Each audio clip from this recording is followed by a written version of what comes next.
One of the things we've got here from the beginning for you is our disclaimer. We just want to be very clear tonight. We are here for you. We're here to try to answer some of your questions. There may be some that are beyond us and beyond the time that we have together. And we're just going to tell you that up front. And if that's the case, just be prepared for the fact that we may say that, look, your best answer is to go ahead and schedule a 1-hour consultation with one of our CAP experts, which, by the way, Chuck and I both are. When you're going through the list of people that you're trying to choose from, you do have the option if you would like to go ahead and pick us. But just know that tonight, the answers that we're giving here on office hours are not intended, be very clear, not intended to be tax, legal, or investment advice in any way. In those cases, what you need to do is you definitely need to seek out professional help from your financial planners and attorneys and anybody else out there that you rely on. So make sure that you do that. Again, we're going to do our best tonight to answer your questions. And in fact, do us a favor this evening in the Q&A section, go ahead and put in there what your student's graduation year is, just to give us a sense of where you're at and what's going on. Maybe even if you want to, you could also include your where you're from, just your state or whatever. But we're real excited about having you join us tonight. And I'm going to go ahead and take this thing down. So let me stop sharing my screen here. And what do we got going on here? A couple seniors. All right. You guys are in the thick of it for sure, right? Excellent. Anybody else? I see from New Jersey. Thank you. And Pennsylvania. Anybody else want to share what graduation year and where you're from? If you'll give that information. If there's someone from Houston, that's excellent. A junior there. And by the way we're going to work this tonight is we're definitely going to have you put your questions into the Q&A section. All right. So I see someone from the Bronx. That's cool. Yeah, please use the question and answer as opposed to the chat if possible. We'll try and keep an eye on the chat, but our focus is definitely on the Q&A box as opposed to the chat. But we'll do our best to keep an eye on both. For the parent from Houston, I'm in Houston as well. If you want to throw in what school or high school your student goes to, I'd love to know. Very cool. And we've got Boston, Mass, Delaware, Peabody, Mass, Minnesota. Okay, two kiddos there. Excellent. All right, Florida, thanks for being with us tonight. All right, let's do this. Again, any questions that you have, we're going to have you put those into the Q&A section. I thought I would go ahead and let me get into my computer here for just a second.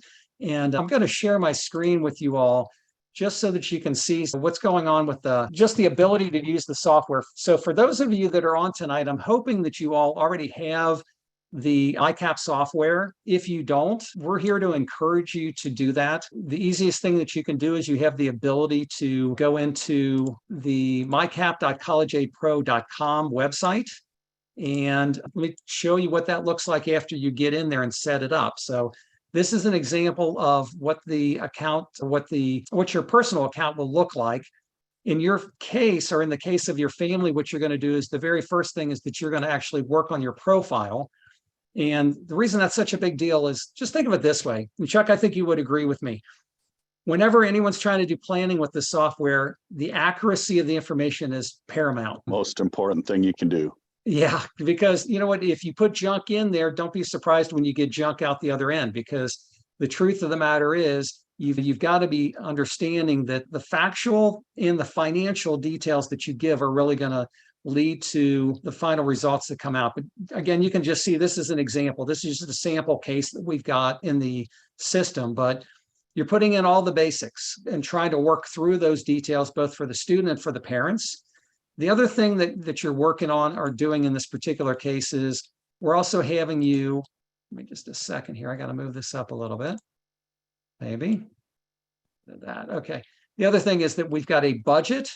So it's the ability for you to go in here and actually put in the budget details. So do you have a 529 plan? And what's the current value of that? Are you making contributions? And if so, how many more months are you going to contribute?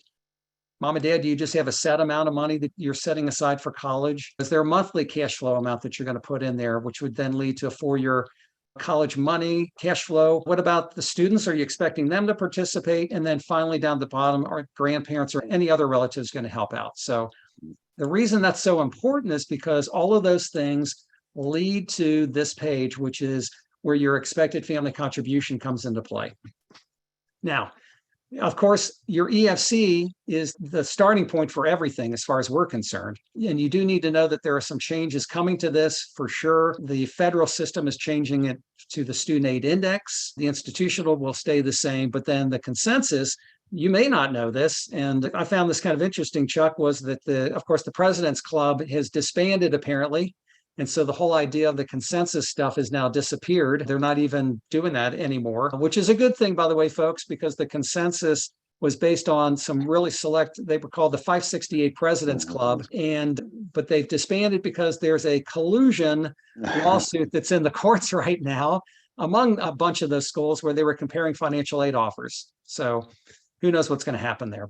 And then the last thing, of course, is that you've got your budget. So this is the first year college budget that you really do care about when you're working through these details. But one of the things I wanted to show you, so for those of you that are using the software, hopefully you've gone to the dashboard, you've searched for colleges and put those in. You use the affordability tab, which is really cool because what it does is it allows you to look at a 4-year projection as far as what it's going to cost to go to the same schools. And then you come down to the compare and appeal, where you put in those financial aid award offers. And for example, this is just a sample of one of those. The coolest thing about this is this new translate offer, where it actually goes into the system and it goes through and looks at that financial aid offer. And what it's going to do is it's going to give you an idea of both the scholarship money and or any other financial aid that they've offered, which could include loans, by the way. But you can see that succeeded. And then we come down here and you can see in this particular case, it just loaded in this $10,000 merit scholarship. Do you want to mention it all, or any thoughts on this whole new thing that's coming, Chuck? Hopefully in about 3, maybe 4 weeks, the 1st of March is what they're hoping for. But do you know what's coming? In regards to the FAFSA or in regards to the software? Software. Yeah, a big software update. Let me tell you what it is. Yeah, I don't know. Okay, so give you a little bit of a surprise here. Not only does it do the translation, but it's also going to tell you folks if the financial award offer that you got is a fair offer or not. Now that's cool. That's pretty amazing to think it's going to give you some details like that. Again, March, maybe the middle of March at the latest, that should be something that we also have added to the software. And the cool part, there's no added cost to that. So that's just something that you'll get by having the software with us. And if you have the free software, by the way, it actually allows you to put as many of those compare and appeal items in there. So you can put as many financial aid award letters as you want to into the system. It's not limited by just the 3 colleges that you can do. So again, just giving away a little bit of the new items that are coming. All right. Do we have any questions, Chuck? We do. I'll take a swing at this first one I see. Perfect. How do you calculate sticker price for each college? For Virginia Tech, it's way off from what it is showing from the Virginia Tech website. I assume VT is Virginia Tech. I hope I'm not guessing incorrectly there. Sticker price comes from the cost of attendance that the schools provide. We have a data expert who kind of mines this material and updates it each year. So I guess I'd like a little more color in regards to what's way off. Is it possible that in the software you didn't put your state or put the wrong state, so it's pulling a out-of-state cost versus in-state cost or something like that? But those would be the things I would speculate on that question. Dan, any other thoughts? Yeah, I would also say that you got to be very careful. You're obviously, it sounds, looking at Virginia Tech's net price calculator.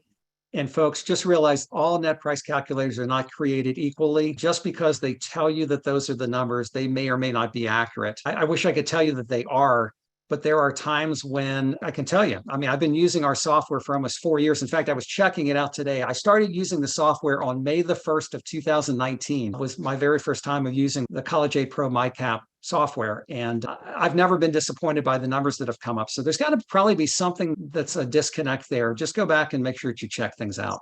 And that's a good point. I'll just talk about the language we use. Your question says sticker price, but we could be talking about out-of-pocket cost or something like that, where it's, if, like Dan mentioned, the net cost calculator. MyCAP would use your family EFC, and if you're eligible for need-based aid, they would project based on how much need met the school offers and need met by grant. If it's actually sticker price, that's probably just a different question as well. So just to differentiate on those topics a little bit. Yeah, and just one other thing too. Do realize this too. By the differentiation between showing either merit or need, we don't show both. So they don't, it's very possible that at the end of the day, you may get a financial aid offer that comes in where it's a combination of the two. It could be some merit scholarships, and it also could be some free grant money, depending upon your financial circumstances. Good stuff. Okay, let me take this next one. How does the appeal process work in regards to financial aid? It depends on the school. You have to know that some schools have a protocol that you need to follow, meaning there could be a form that you've got to complete. In most cases, you're going to find that we suggest that you start by having the student actually reach out to the financial aid office, and where they're talking about how excited they are to be coming to the school. But in addition to that, explaining your circumstances. Chuck, you and I were talking a little bit about this tonight, as far as how many times do you keep going back to the well and asking for money? And yeah, my opinion is 100% of the time you won't get what you don't ask for, but you also have to have your expectations realistic. So those are some of my comments. true. All right, you want to go and do the next one? Absolutely. I'm going to say we answered that one live. Based on some good advice that you gave at the last office hours about Roth IRAs, I've amended my son's FAFSA. The financial aid office at one of the schools where he is admitted helped him in the FAFSA, and so he got a new SAR. My question is, do we need to resend the FAFSA to all his schools, call them? What would our next steps be? Some schools have already given financial aid awards based on the old SAR. So this one, I think your best bet is to always call the school directly. There's just too much that can fall through the cracks. It's a lot of work. It can be a pain. We understand that, but it's the most important thing you can do to explain the situation, make sure that they have the new EFC that was calculated, or you can send them a copy of the SAR via email or through their portal, and I would address it that way. Call them, what would be our next?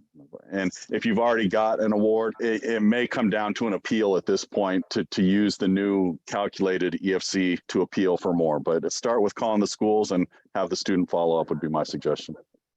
Totally agree. Yeah, you're going to have to be proactive about that, because especially if they've already processed the financial aid forms, they don't know about the modification that took place. So get back in touch with them and see if they can't download the upload or the updated information.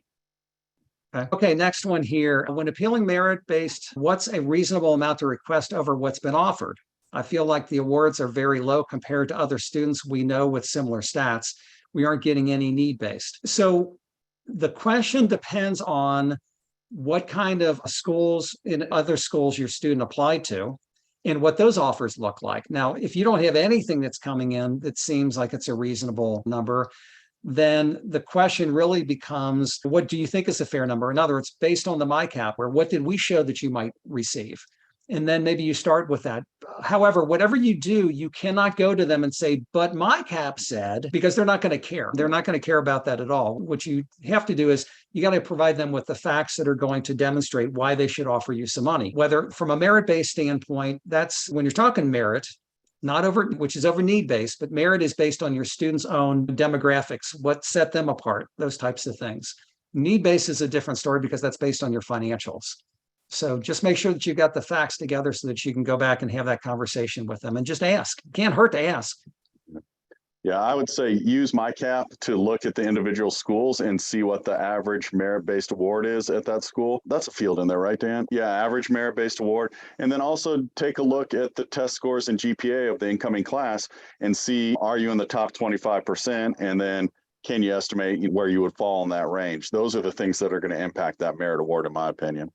Yeah, and Chuck, what you said, they're so right on, because if you look at those stats, and they're under the financial aid tab for every single one of the colleges, it is going to show you the percentages of both need met and also non-need based merit aid. So if you take your numbers and you calculate it against that according to, or at least according to the overall cost of the school, it'll give you a sense of where you are compared to where you could be. Yeah, I really do like that. Okay.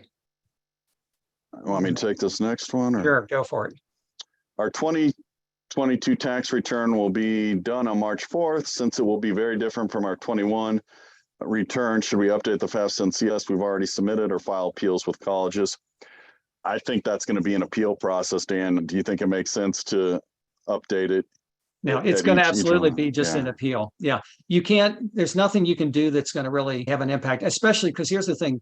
You're using a FAFSA and a CS profile that requires your 2021 tax return. You can't put your 2022 in there because then you're compromising next year. Yeah, I was assuming this is for 20 3 graduate as well. This is an interesting question. What's the fairness of the offer based on history of offers? Yeah, absolutely. That's what it's going to be. And it also goes back to the stats that Chuck and I were just talking about.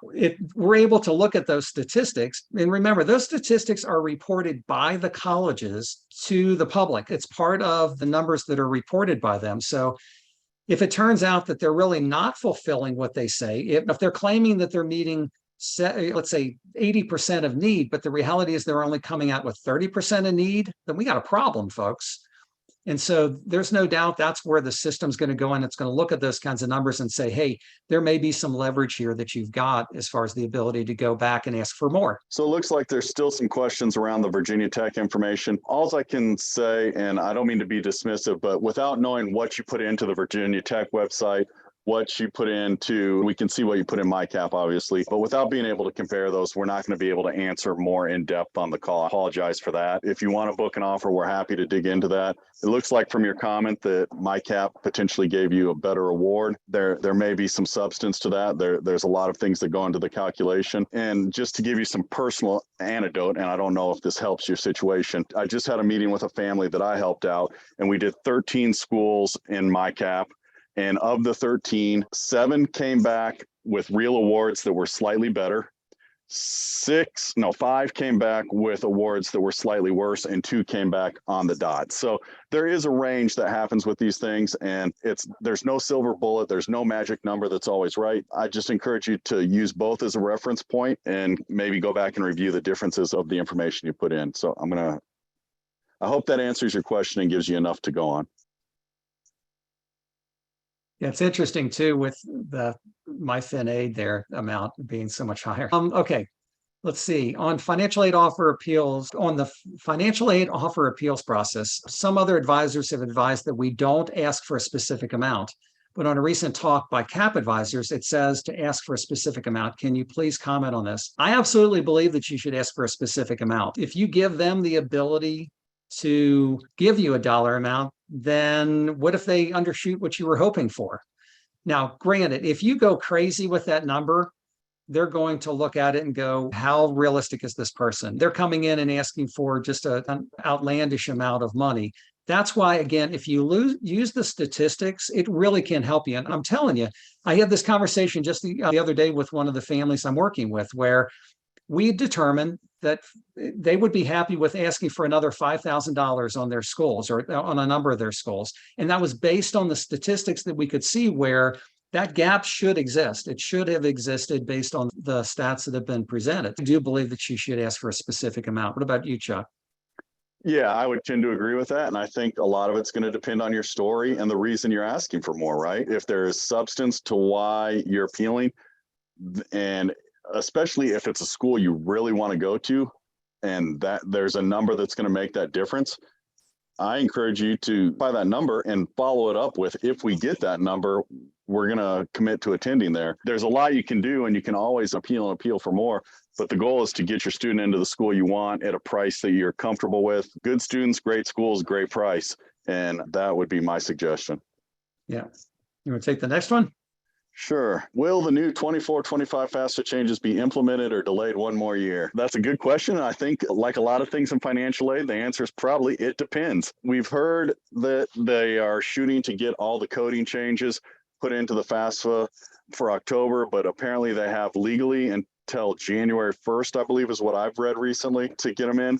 And that could be the worst case, or maybe not the worst case scenario. That could be a possibility. And then the worst case scenario would be, or maybe best case, depending on how you look at it, that they don't get implemented by the deadline. But my gut instinct tells me it will be this year. It's just going to be a question of whether it's October or January or somewhere in the middle. Yeah, I totally agree with you. I'll tell you this much. If it goes to January the 1st, it's really going to create a nightmare because there are so many schools that have early decision, early action deadlines that they're trying to do things and get notices out to people. And that's really going to mess with it. Although let's not forget that in some of those cases, those colleges are absolutely also using the CS profile. We're just going to have to see how it all shakes out. All right, I'll take this one as merit-based appeal letter going directly to the admission department as opposed to financial aid department. Yeah, that's often the case because they're the ones that are often handling the merit-based scholarships. There are some exceptions where the schools mix up their departments depending upon all hands on deck who's available to answer those questions, but it's often going to be the admissions department that's handing that out. Yeah. And sometimes you can look at the letter that you received and see who it came from. It will say at the top on occasion. Yeah, that's a good point too. Excellent. How do I appeal for more scholarship if the school is paying for full tuition? Wanted to find out if they can do a full ride. Would, I guess, say let them know that you're very grateful for the full ride or for the full tuition scholarship, and ask what they can do on housing or some of the other items. Again, that's one of those things where I think you need to temper your expectations. There's a lot of what ifs in this. Have you applied to other schools where you got full rides? Is it a public school? Is it a private school? Is there a reason your student would merit a full ride versus other students? So I, again, think it never hurts to ask, but be prepared or understand the potential outcomes. Yeah, and also know this. If you look at the whole universe of colleges that are out there, only about 1 to maybe 2% of all students get a full ride. So if you've got a superstar that they absolutely want, maybe there's some merit there, but gosh, a full tuition scholarship already, that's pretty fantastic. Congratulations to your student. Okay, let me go on to this next one. Do schools ever increase merit offers if students don't get on-campus housing? No, that never heard of that happening before. If anything, what they might do is reduce your merit scholarships. But let's not forget, what's merit based on? It's based on your students' academics, their talent, or their athletics. That's what merit scholarships are. And so the other extreme would be, could need-based aid be reduced? And the answer is absolutely it could be, but that would be the only exception. What do you think, Chuck? Anything different there? No, I don't think anything different. The only thing that came to my mind as I read this is, do they admit more students than they have housing for? And it's like a makeup because you can't get housing on campus or something. That would be the only other thing that comes to my mind. Yeah, it's an interesting approach to it. I hadn't thought of it that way. But yeah, I think your answer is probably spot on. I received a $15,000 hardship grant for my student, but the school said it was for 1 year only. If my situation remains similar next year, do you think they may likely renew the hardship loan, or would be out of luck once the student is there matriculating? On stuff like this, again, I think it depends. I think you can do some things to maybe set yourself up favorably for the future by calling and asking, explaining your situation, asking what goes into it, ask for a reply in writing via email. But if they tell you it's only for 1 year, I'm guessing they're probably not going to backtrack on that. Dan? So I am a little confused because at the top you say it was a grant and at the bottom you say it was a hardship loan. So I'm wondering about what that means and maybe clarify that for us. But yeah, I would agree. It's, you know what, it just depends on what they've got in their endowment fund. If they want your student back or they want to help them out, maybe there's some other kind of a special grant that can help out. But if it's a loan, I mean, that's unfortunately, that's just a loan type of situation. So maybe clarify that for us. Yeah. Okay. So understand that policies vary by school, but are merit scholarships and need-based grants considered and awarded together?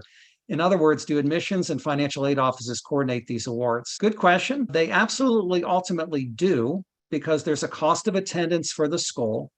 And a school will never, ever give your student more money than the cost of the school is. So for tuition fees, room and board, books, miscellaneous expenses, travel expense, things like that's what's referred to as cost of attendance. In the end, there will definitely be some discussion on that. And you'll see that. I've seen it before where somebody gets a pretty sizable scholarship and then the need-based awards are lesser for that school than they are for a different school, where it could be that there's a trade-off as far as the two numbers. It all comes down to, again, they're never going to give your student more than the cost of attendance. Now, there are some exceptions. There are some states out there, like Kentucky happens to be one of those, where a student can actually have a full ride, which could be a combination of both need-based and merit-based, and even get money put in their pocket because of what's called the Kentucky, it's called a KEYS scholarship. It's a Kentucky educational scholarship that students can get. Like I said, there are some exceptions, but very. Is there a minimum guaranteed federal loan amount regardless of income level? So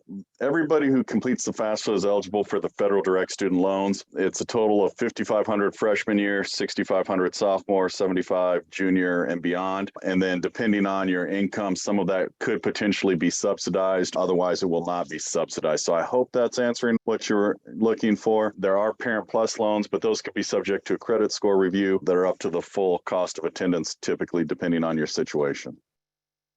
Yeah, and the only other thing I would add is don't forget, mom and dad, if you are turned down for one of those Parent Plus loans because of your credit history, that the student can get another $4,000 in their freshman and sophomore year and another $5,000 in the junior and senior year. But that's it. That's capped. That's the most that's there. So those are the only exceptions to that. Okay, so some schools say to send the appeal letter through their portal instead of a letter or call.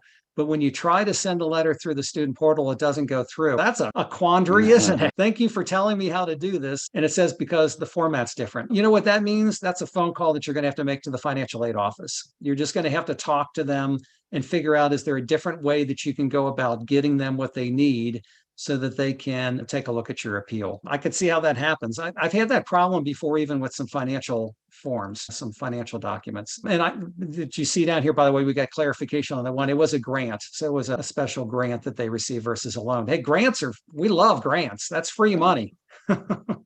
So thanks for clarifying that. If you have a 529, do you recommend to use the 529 or loan or both at the same time? This is a question that probably you really need to spend an hour with one of our experts. There's a lot of moving parts that go into that. Does your 529, the first thing that comes to mind is, does your 529 have the full 4 years of cost of attendance in it? If it doesn't, then you're probably going to have to consider both. But yeah, I think that one's probably best addressed in a one-on-one hour.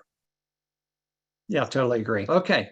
If a student's awarded a merit scholarship to an out-of-state public institution, but the parents who are actually moving to that state establish residency by the time the school year begins, will the merit aid get reduced since tuition is now greatly reduced? Wow. I've never had anybody ask this question before. I don't know if you have, Chuck, but it's an interesting situation. I guess it depends on how much that scholarship is. Let's not forget that there are colleges that absolutely give out-of-state students in-state tuition. That's what they're doing, is they're knocking off that cost. And so what I probably would do in this case, I like to do this technique that I call the Columbo technique, where I would call a school up. I'm never going to give them my real name or my student's name in any case, but I would just play kind of the dummy and say, hey, can you tell me what's going to happen in this case? And have them answer it for you, because I really don't know. I gotta believe they would reduce it. What do you think, Chuck? My experience, I haven't had this exact situation, but I have had some residency issues. And I would say if you go to their website and type in residency requirements, it will tell you how long you have to have lived there to get residency. Sometimes it can be 6 months, sometimes it can be a year. I think the longest case I've seen has actually been 2 years. But so I would start there and then do Dan's Columbo techniques. I think that's always probably getting a live answer is the best option. Oh, and by the way, you may have to make that call twice, because, or maybe 3 times to finally get the final answer that you're looking for. So just be prepared. Yeah, that's a great point that Dan just brought up.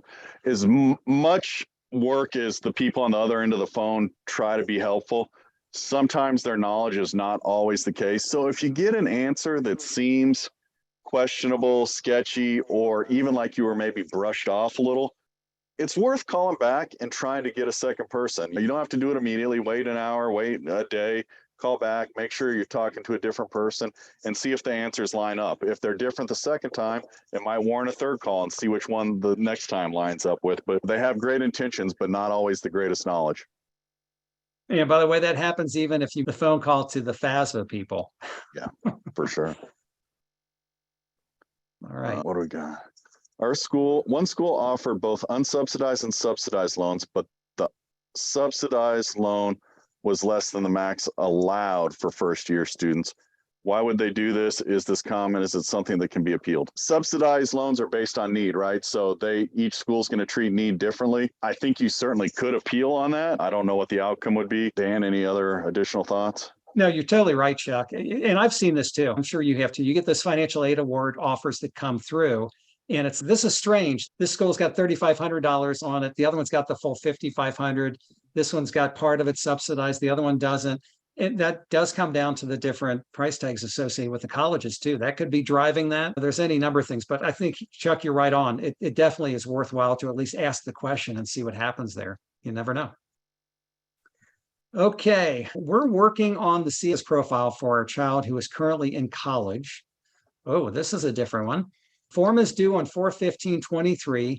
CSS question on the current market value of the parent's business portion and on the amount owed on this business. This is really hard to estimate. Currently, the business has more debt owed than whatever it's worth. Can you give some guidance on this question in the CSS, how to estimate the value of a business? We know how much is owed. You know what? It all comes down to who's willing to pay what for that business, right? And even then, and it depends on the kind of business, by the way. There's a difference between a service business versus a business that has legitimate products that they sell. So is it possible that a business could be in a bad situation where it's not worth what you owe on it? Absolutely. Just like a house. A house could be in the same kind of situation. So I think you've just got to approach that based on what you think. What do you have in the business checking account? What do you have in assets? Those types of things.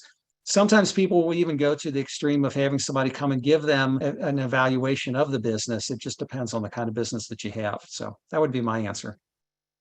Yeah, I don't really have anything to add other than go with what is most favorable to you without being fraudulent, and that you have the ability to support or back up, and nothing bad can happen there. You want to be favorable to yourself, but make sure you can support it and have the figures that back that up. Yeah. And by the way, for those of you that watch Shark Tank, let's face it, they have companies on there all the time that for the last 3 or 4 years have lost money. So it happens. It's part of growing a business. And so just try to do what you can as far as giving them those details. You'll be fine. Yeah, and I see below it says it's a service business. I have seen things where it's a consulting business, and if something were to happen to the primary consultant, that there's no value to the business. Now that's separate based on, like Dan was saying, how much cash is in a checking account and stuff like that, because there's real value and qualitative and quantitative, I guess is how I'd define that. No, that's a great way to put it. Yeah. And again, that's the issue with service. A service business is truly hard to come up with a value. Although, folks, just so we're clear on this, the FASA Simplification Act, one of the things that's coming with that is that you have to put down a value for businesses for the first time. It used to be if you had under 100, over 100 employees. That's not the case anymore moving forward. So in October or January or whenever that new FASA rolls out, it's definitely going to have an impact on what you do. And it'll be a similar situation here again. Yeah, I think that's going to give the Department of Education more challenges than they expected based on how many businesses don't have a true valuation. Without a doubt. And the question becomes, how are they going to police that? It's going to be really interesting. There's so many things that are coming with that in the future. Yeah. Looks like we got one last one that just rolled in. If you had to liquidate a side business because of a main job loss to cover bills, do colleges tend to show some compassion with grants versus loans? I hate to do that, but I think this is going to be it depends. Did you liquidate a side business that was super profitable for a huge profit and that it's a one-time payout? I think that's something you would definitely appeal, and you might be able to get some compassion depending on the amount. But beyond that, I'm not sure if there's more to the question. Yeah. And the other thing, I just keep on reading that through and trying to understand the dynamics of that. Chuck and I were having this conversation just before we went live, which is, so how long does it take for a financial aid office at a college to consider the fact that you had a job loss? Now, that can come in a couple of different ways. Whether you were let go, was there a severance package? Was it a forced situation where you just literally walked in and no job, no unemployment? Do you have unemployment benefits that are being paid? Was it a mandatory retirement? Maybe somebody hit that magic age when they had to retire. And unfortunately, there's just some moving parts there. There's no way to know then, because of that, whether they're going to give you the free money, which is the grants or the loans. It's just hard to know. Yeah. And this goes back to the appeals and everything else, right? There's a story here, and the more you can craft your story as it relates and be specific for what you need or ask for, I think the better your chances, but you'll probably have to supply some details and some supporting information. So let me take this next one. Timing is really hard. My kids applied to many schools, and some are saying they will not send an admit letter until April. That doesn't give us much time to appeal and make decisions when there are only a few weeks to decide. But without a doubt, this is a hard one, isn't it, Chuck? Super hard. Yeah, those late notices on schools can really compromise what's going on, especially if you were hoping to use some of the information from those colleges as leverage on the other schools that you're looking at. Just know this, what you're obviously talking about too is coming up to the May 1st, what they used to call the National Decision Deadline, or National Decision Day.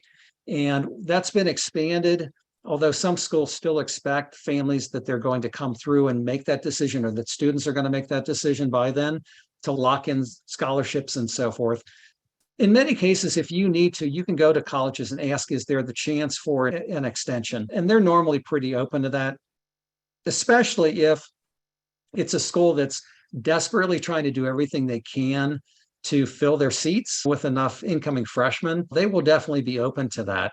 Now, the schools that you're waiting until April, those sound like one of two things. Those are either the more selective Yeah, colleges. that's the first thing I was going to say. Yeah, they're in the driver's seat. Let's face it, they are. And so their financial aid offers, if you're expecting those, will also come in later too. Or maybe there were colleges that your student decided to apply to with these rolling admissions that are still going on. There are still colleges out there taking applications right now. And so that could indeed be something that comes into play. You may be forced right now to go with what you have to try to appeal to the schools that your students already applied to. So just proceed with caution. Yeah, I try and coach my families. The more selective the school, the more prepared you have to be to make a decision. We try to remember that, especially in need-based scenarios, that those most selective schools are typically higher up on the need-based aid. So I don't want to say you have a better picture, but you have at least an idea of what that's going to look like. So yeah, just try to get all your ducks in a row as stuff comes in and be prepared to make those decisions and the best you can. Yep, it's good. Oh, missed the prior Q&A. Oh, they are more selective schools. Yeah, that's always going to be the case. Yep. And congratulations for applying to those selective schools. You must have great students, so congratulations. Yeah, that's for sure. Missed the prior Q&A session where you discussed Roth IRAs or 401ks. Can you repeat what you advised inputting the information into the FAFSA and CS? Another parent said they amended their FAFSA.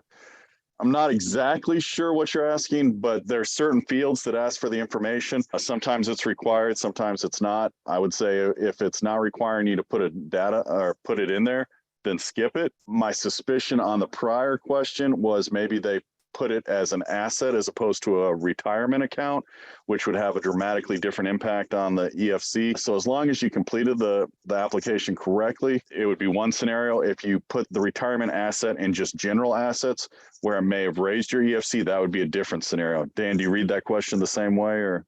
I do. Yeah. I think what had happened was that somebody had accidentally put like a Roth IRA into their investment portfolio or their investment numbers. And what Chuck just said is right on. It's devastating when people make that mistake of putting Roths in 401k. In other words, what they do is they read that question and it says net worth. And so they start dumping everything in there. Their Roth IRAs, maybe they've got annuities, maybe they've got cash value life insurance, their 401k values, their home equity. People accidentally put that stuff in there. And when you do, just like Chuck said, it jacks your expected family contribution way, way up. And so that's why you have to read the questions because it specifically says non-retirement assets.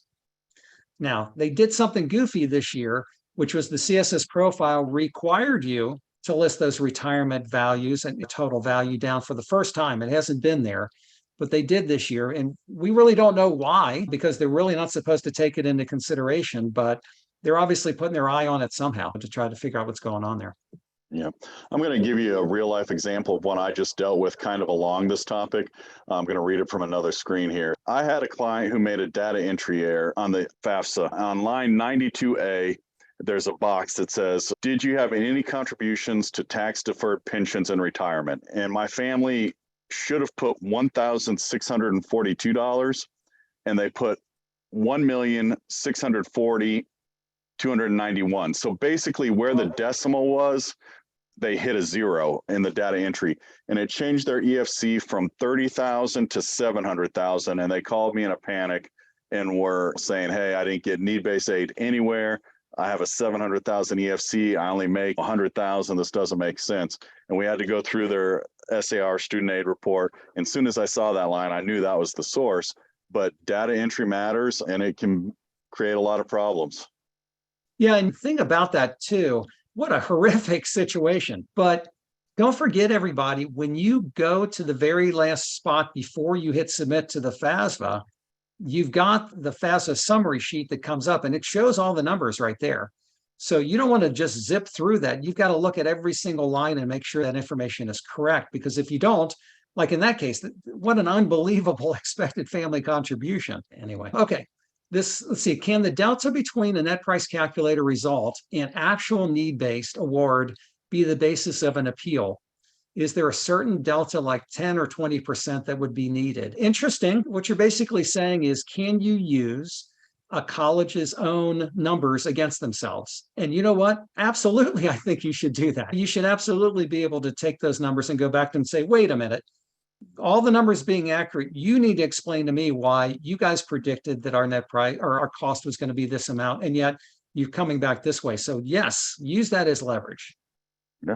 And I'd say in a case like that, every dollar matters. So if it's more than $100 or $500 different per semester, I'd definitely challenge that. Yeah, definitely. Are those selective schools in general open to appeals based on income change or not so much? And if so, they tend to act quickly since you only get a couple of weeks to appeals. I think this is going to be a it depends question. Now, granted, the most selective schools are typically the most generous with need-based aid. There's typically no merit-based aid. So I think your odds are probably better there than a lot of other schools.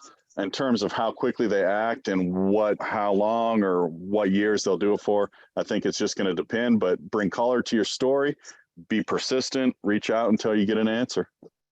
Yeah, no, you're so right. That's great. Perfect. By the way, clarification on the other one. This person asked the Roth question and said, I put a rollover into my income. That would do it, but it wasn't income. And by the way, folks, this happens all the time where I think it's box number 5A is a spot where you put like a rollover. But unfortunately, literally, this just happened to one of my families. They had a rollover of like $250,000. And the college saw that and immediately flagged that as income, which jacked their number way up. All they had to do was that they submitted a letter and a confirmation that was rolled over into another 401k plan. In that particular case, they were fine then. You can definitely reverse that kind of a problem. You can catch it in advance, but where you often don't know that happened is if you use the IRS data retrieval tool. But just so let's talk about that for just a second, because there's a good side and a bad side to using the IRS data retrieval tool. If your taxes are simple enough, then maybe it'll bring everything over okay. But if you had a significant rollover, it's like a death sentence, because suddenly there's no way to do. In fact, a lot of times people don't realize that went in that particular year, because let's face it, it's been 2 years since you did it. And so that suddenly gets added to your income. And the only way you can back that out is you got to call the financial aid office, talk to them, and have them explain to you what do the numbers look like, so that then you can submit that letter that says, hey, this was a rollover. If you manually see that number, and then there's a box that comes up where you can check the fact that it was a rollover that took place. So just keep that in mind. Although if you, one last statement on that, if you do indeed manually enter, you are also increasing your chances of having a verification on you, where you've got to then submit your tax information and your W-2s to the school. So just be prepared for that. All right. Okay. What is the recommended plan for appeal once we are down to 2 schools and there are a couple of $1,000s different? We were only offered subsidized loans. Son had a 3.0 GPA, so no merit aid. Applied for several private small scholarships recommended on the scholarship program software.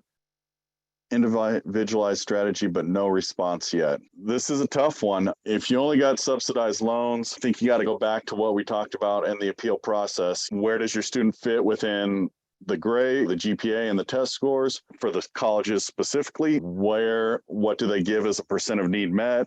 What do they give as need met with grants? If they do give merit aid, what is the average merit aid? And if so, does it seem like your student was overlooked based on the school? Other than that, I don't have a lot to add. Dan? I don't either. I was going to suggest get the 2 schools together and let them duke it out. Bring a little humor tonight. No, you know what?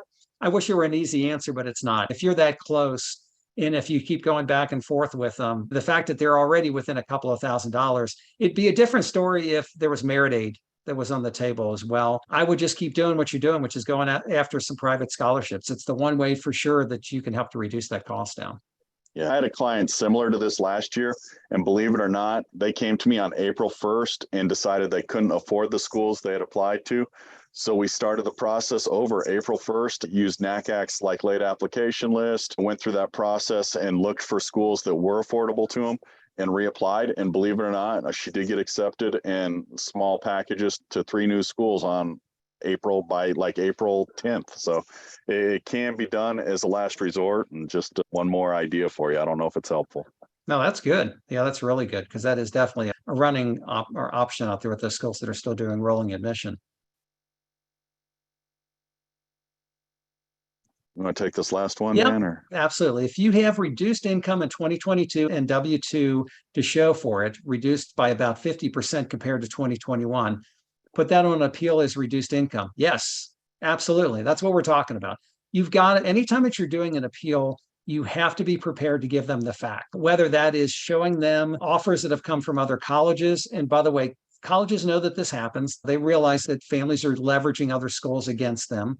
But without a doubt, give them the facts that they need so that they can come back and give you a fair offer. And if they don't, go back and ask them again. I do believe the first time it should be your student that's starting the conversation, because you have to remember something. Mom and dad, you are paying the price, or you're helping to pay the price in most cases, but it's a relationship between the school and the student. And so they have to be convinced that the student really does want to come there, and it's their place. That's why I say that every one of your colleges need to be your number one college when you're doing the negotiations. At the end of the day, they're ultimately going to pick one, but do everything that you can to give them a reason to say yes as far as reducing it or giving more money. Great answer. All right. Do we have anything else? Are we finished for the night? You guys have asked some fantastic questions. We really appreciate it. We've got maybe 5 minutes left. So if anyone's got, hopefully not a doozy for us to wrap it up, but if you've got something you'd like to throw out there, we'll be happy to do it. And if we don't see anything here in just a couple of seconds, then it's been a good night, Chuck, answering these questions together and helping these folks out. Oh, hey, by the way, I almost forgot. One thing we ought to talk about is don't forget, folks, that if you are in one of those predicaments where you're going, oh my gosh, we need to do something, that you can use OH for office hours. So OH 15. So OH 15, put that into the chat box. And what that will do is that will give you the ability to get a 15% discount off of any upgrade that you do. Okay. So again, OH 15 is what we're looking at, and that's all about you being in a situation where if you need those extra office hours, if you've got the free version right now and you decide that you want to go with the scholar level or the valedictorian, it doesn't matter. Even our white glove program, if you've got younger students at this point, the white glove is fantastic for someone who needs to have their hands held throughout the entire college process. And through the college funding process, let me be very clear, where we can help with the financial aid forms, with future appeals that you need to do, with helping you figure out your 4-year college funding plan, all those kinds of things. And so happy to help you with that. Dan, the question just came in. Can you share your screen and show them where they could click to register for the one-on-one hour by chance? Absolutely. So let me go back in there for a second. Okay, so if we're on this screen, what you're going to see at the very top up here in the right-hand corner, right up here, it says talk to an expert. So you've got the opportunity to do that. Also, if you ever wanted to do an upgrade, and by the way, it's down here at the bottom as well. So it's a bunch of different places on your platform where you can do that. So just go in there, you click on it. I'll click on it and see what's going to happen here. And then you can see it says schedule a 1-hour meeting with a CAP expert. And these are the types of things that can be covered. And so you would just hit the purchase expert consultation, and then make sure that you put in the Ohio, listen to me, OH 15. So I live very close to Ohio, folks, but OH for office hours 15, and then you're good to go there. All right. Anything else? Any other questions that came in while we were doing that? Oh, last one, since you got your screen open, and we'll end on this one.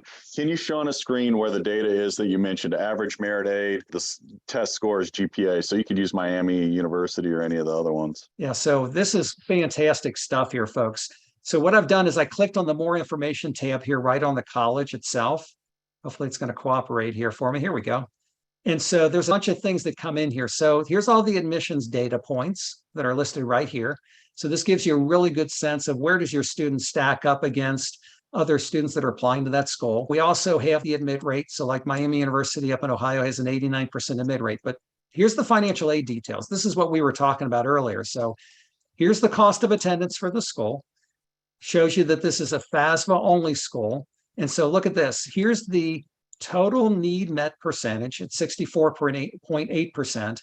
And then 47.5% is the percentage receiving non-need based merit aid. So that's the students that your EFC is too high to qualify for any need-based aid. And yet almost 50% of their students are going to get some money. That's a pretty outstanding merit amount. Now, the one thing that we also have in every single one of these colleges, and nobody else does this, by the way, is we have this merit aid transparency grade. In this case, we're giving Miami a grade of a C. And I know why that is, by the way, because if you come down here and you look at their numbers, they often have ranges. So it could be that you're going to get $500 or a full tuition scholarship or $500 or in a full ride. Although, again, just like most public institutions, which they are, by the way, the likelihood of getting a full ride is very few. But again, use these stats, folks. Make sure that you get in here and you click on these and what you're getting into, especially use these numbers. You can look at 64.8% of that total and get a sense of where's your number compared. And that whole merit thing, that all comes down to how does your student look up top here? Do they have the kinds of criteria that they're looking for to give out the money? So just to add on that, you'll see the ranges, verbal, math, ACT range. So basically that top number, so 680, 690, and 30 is the cutoff for the top 25%. Is that how you'd say that, Dan? Then the range is the middle 50%, and then below 580 or 24 is the bottom 25%. For your student to be most favorable, generally it's recommended that they be above that top 25%, give or take. So I hope that gives some clarity or color to what those numbers mean. Yeah, that was great that we could show that and talk through that. Okay, everybody, it's that magic hour. It's 8 o'clock. We hope that this has been helpful for you this evening. Thank you so much for joining Chuck and I, and we will be back in 2 weeks, right, Chuck? Yep, and tell your friends, we love it. Yeah, we do. All these questions and everything make a difference. We hope that we've helped you this evening. For those of you that have seniors, best of luck as you do your appeal process. Don't forget to reach out to us so that we can help you as well with the hours that you can schedule with a CAP expert. And here's wishing you all the very best. Have a good evening. Take care.